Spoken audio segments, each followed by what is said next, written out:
Greetings, Ms. Mazra. My name is Daniel, and the organization that I chose to discuss about the crisis is Honda.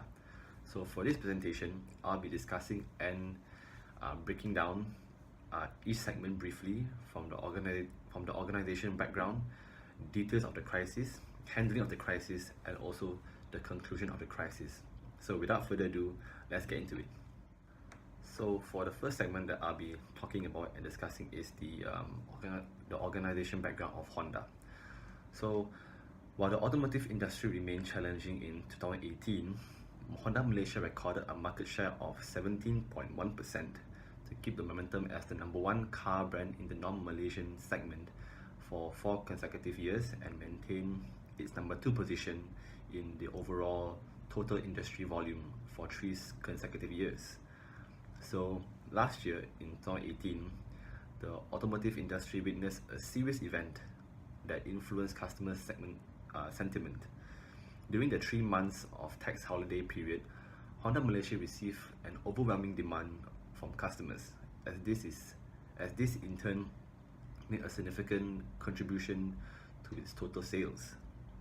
The key strategies outlined to help Honda Malaysia maintain its leading position in the market are broken out into three important segments, three important points. So the first one will be improvement of customer service standards. So other than excellent product offerings, Honda Malaysia also keeps the focus on the services. Honda Malaysia is also continuing its unrelenting pursuit to raise the bar in the standard of customer service. The company is dedicated to uplifting customer satisfaction by giving first-class hospitality treatment at all dealerships. To offer better customer experience, Honda associated with further train and emphasize on the provision of through and comprehensive service to customers who visit their dealership. The second strategy is strengthening dealership networks. So Honda Malaysia has been very active in embracing and strengthening its dealership network. With a nationwide presence of 120 dealerships, including 20 body and paint centers, Honda Malaysia now has 83 dealerships available in West Malaysia and 15 dealerships in East Malaysia. So moving on to the third and last strategy, which is introduction of new models. Looking at the positive outlook of this year and past years of Honda Malaysia is planning to rev up the market by introducing new and upgraded models.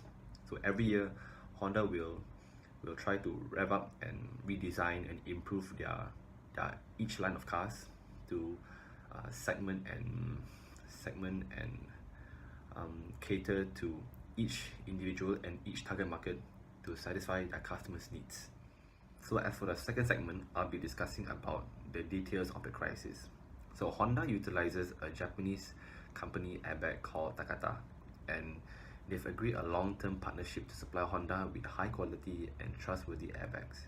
But unfortunately, many years ago, Honda has suffered a major crisis with Takata airbags.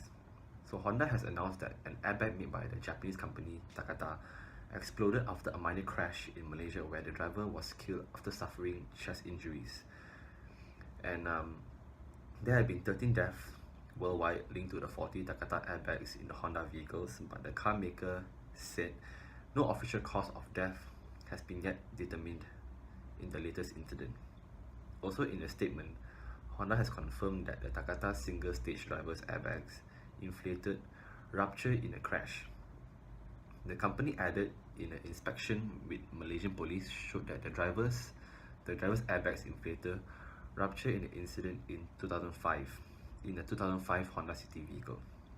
The Tokyo-based auto parts giant Takata is struggling to deal with the defect that can be sent metal and plastic sharpened from the inflator canister hurting towards the driver and the passenger in an airbag deployed. Last year, Honda recalled 147,000 vehicles in Malaysia only to replace deadly from the passenger airbags inflator, part of the global program which will involve more than 50 million recalls. In the latest recall in Malaysia, applies to model manufactured from 2003 to 2011. It includes the Honda City, Honda Accord, Honda CR-V, Honda Jazz, and Honda Civic models. So I'll be talking about the third segment, which is the handling of the crisis. And as you all know, every company that is facing a crisis will have to come up with an apology towards the public for the incident or the problem that they are facing that made the public or the target audience unhappy. They will have to launch an apology and try to compensate the customers or the target audience. So in this case, Honda Malaysia has announced an apology to the public about the major incident that happened many years ago and is still currently being resolved.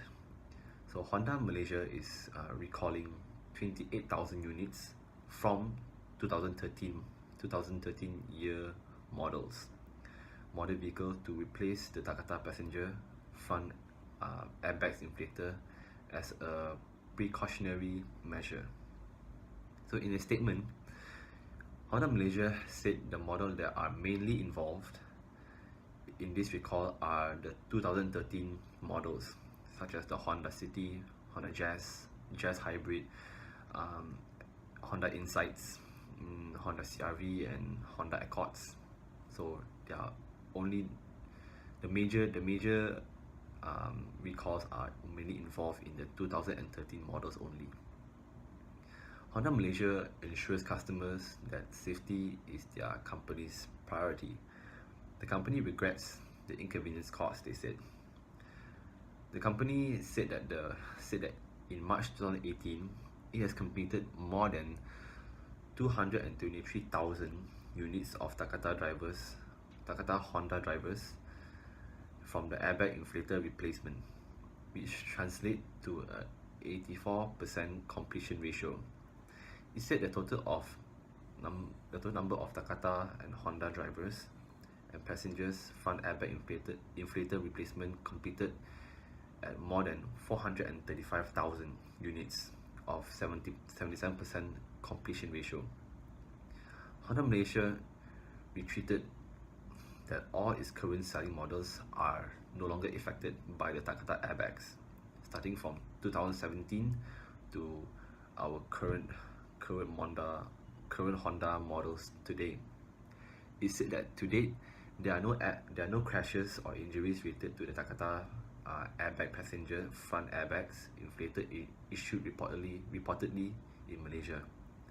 Honda Malaysia will be informing all affected customers via notification letters, which will include details of the product recall. It also said customers who receive these letters are encouraged to send their vehicles to the nearest Honda authorized dealer for inspection and replacement for free. Honda Malaysia said has sustained the activity for airbag inflator replacement, including ensuring 100% stock availability for front driver and passenger airbag inflators, including front passenger airbag inflators parts availability for this recall, and increased service capacity via mobile hubs at selected Petronas station, hubs at Honda road shows, and prioritizing replacement activities and dealership. Honda Malaysia is doing its utmost best in ensuring the stock availability for Takata passenger airbags related to this recall, which is currently limited. The replacement works will be carried out once the parts are ready, and the cost of the parts and labor will be borne by Honda Malaysia. So in conclusion, Honda did what is right in order to protect the company's reputation by recalling all the vehicles that are suspected to be using the faulty Takata airbags. Although the company have made a huge loss, not only in financial wise, but also the trust of the customers. However, they did what was right and they managed to fix the problem. So that's all for my video presentation. Thank you, Ms. Maizura, for listening, and have a nice day.